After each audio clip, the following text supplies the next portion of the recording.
from this to this.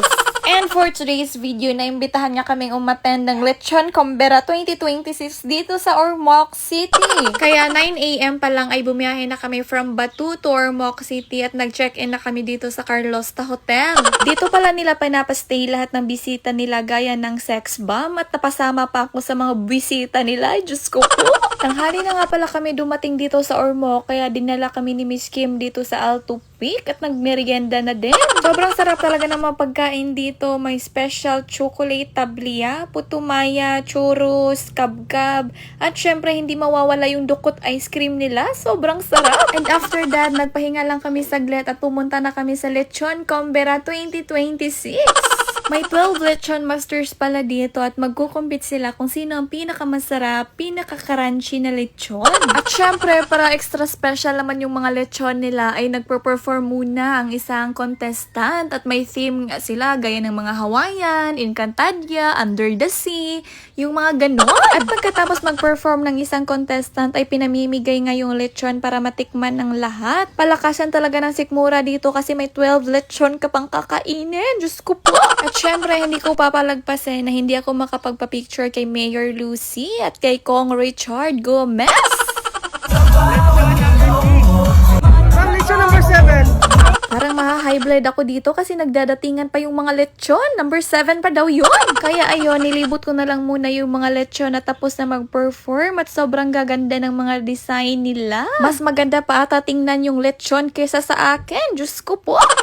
At pagkatapos ng 12 lechon ay may top 3 na nga at ang first place natin ay kay Puruning and Alice Romos Lechon at nanalo sila ng 100,000 pesos. At syempre, merong visitor's choice kasi pinatikim nila lahat ng bisita nila at nang napili ay kay Aslana ni Tito Sunggahin. At kung gusto niyong matikman ang mga lechon nila ay nasa palengke lang ng Ormoc City. At ayun, kinabukasan ay pumasyala naman kami sa Lake Danao Natural Park. May mga floating cottages nga dito at kung gusto mong magmuni-muni kasama ang iyong pamilya ay pwede kayo dito pumasyal. Pwede din kayong maligo dahil may mga life jacket dito. Nagpunta na rin kami dito sa Heaven's Peak at sobrang dami ng bulaklak. Pwede na talagang mag-photoshoot, mag-pre-wedding video yung ganon, yung magpapakasal ka na, pwede kayo dito mag-photoshoot.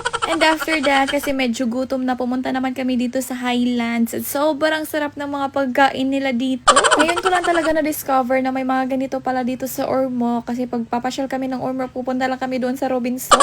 At ayun, bumalik na kami sa hotel para mag-get ready na kasi attend kami ng book lunch. Pero bago tayo pupunta doon, ay aawara muna ako kasi minsan lang ako mag-bookhan tao. Diyos ko po.